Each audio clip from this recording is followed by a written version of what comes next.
There aren't many stories that start with that, but that's exactly how Everything I Never Told You starts.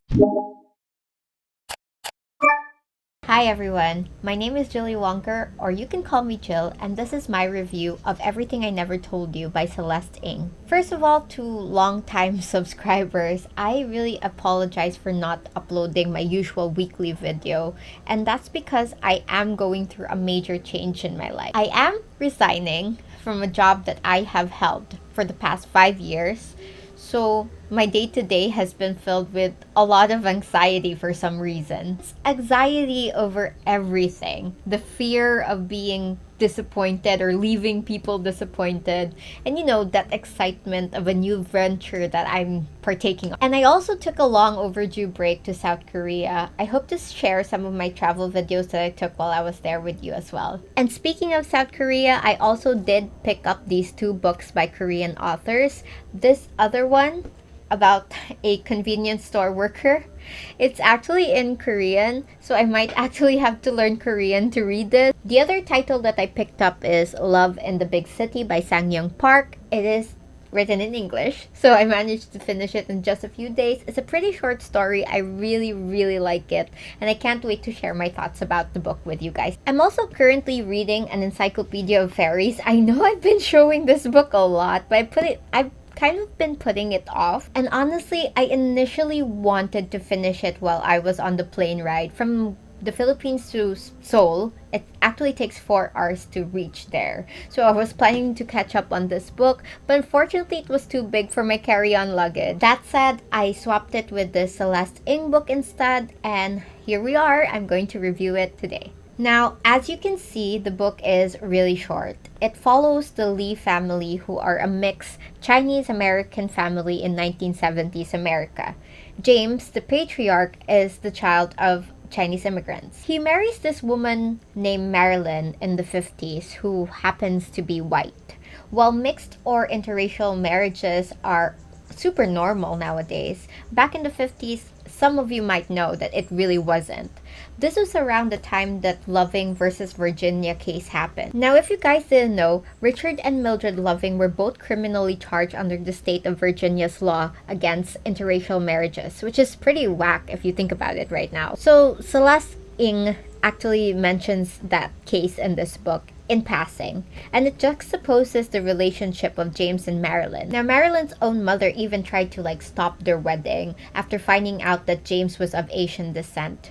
Now, this is like a work of obviously of fiction, but I cannot stress enough how real that was for many families during that time. But despite her mother's ill wishes, James and Marilyn eventually marry. But their struggles don't really end there. Marilyn longs to pursue a career as a doctor, but after her different pregnancies and the need to provide for their children, she's forced to put that behind. And then the book takes us back to the 70s. The Lee family are living in the suburbs with their children Nathan, Lydia, and youngest daughter Hannah. The family's world is turned upside down when they find out that Lydia goes missing. And sometime in the book, we also learn that her body has been found in the lake. Police conclude that she ended her life after finding out that Lydia wasn't exactly the picture-perfect daughter that her parents painted her out to be. Cut, guys. I seem to keep losing light. So in reality, Lydia was really not doing so well in school. She was failing class and took up vices like smoking, and she cut classes often.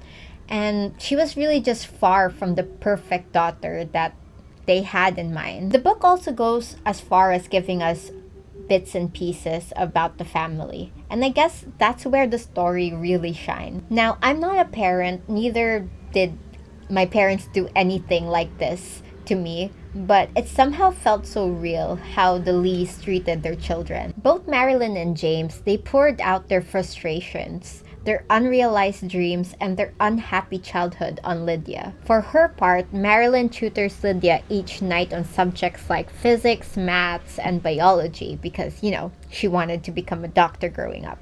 She even gifts Lydia with a book about biology without even realizing that Lydia isn't interested in any of that. She just does what she's told because she loves her mother so much and wants to spend time with her. And James is like know better. He neglects his own son Nathan because he sees his childhood self in him and favors Lydia instead.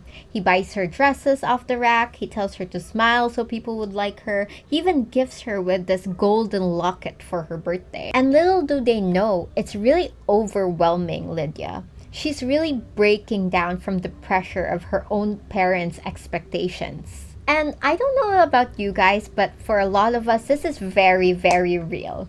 We have to be good at our jobs because even though we hate it, because our parents expect us to do as well as they did in their life, or they expect us to succeed in areas where they didn't. We also have to conform to their expectations, like getting married and having kids because they got married and had kids and had a beautiful house by the time they reached our age. And while I'm no therapist or psychology expert, I know that this can somehow be like the building blocks of generational trauma for most families. Because like these wounds, man, they continue to fester. They tend to be passed on to our children if one day we do decide to become parents. That hit home. Now, obviously, I'm never gonna like spoil the rest of this story, but I will say that nothing fantastical ever happens. There's no serial killer or magical beast that took Lydia or anything like that. Everything I Never Told You is a story about a family with their own secrets to keep. No one here is the villain. No one here is the hero. Everyone makes bad decisions and everyone learns from them. And I think that's what makes this book very special. It also happens to be written in such a beautiful prose. I totally recommend you guys read and check out Everything I Never Told You. On Goodreads, which by the way, I will link my account below if you want to be friends, I rated Everything I Never Told You 4 out of 5 stars. It loses a star because of the rather abrupt ending. I do feel like James and Nathan's relationship in particular had a few loose strings, so please read the book to know what I mean. So that's it. Thank you so much guys for watching this video up until the very end. Please do subscribe if you haven't already. Till then, I'll see you on my next video. Bye!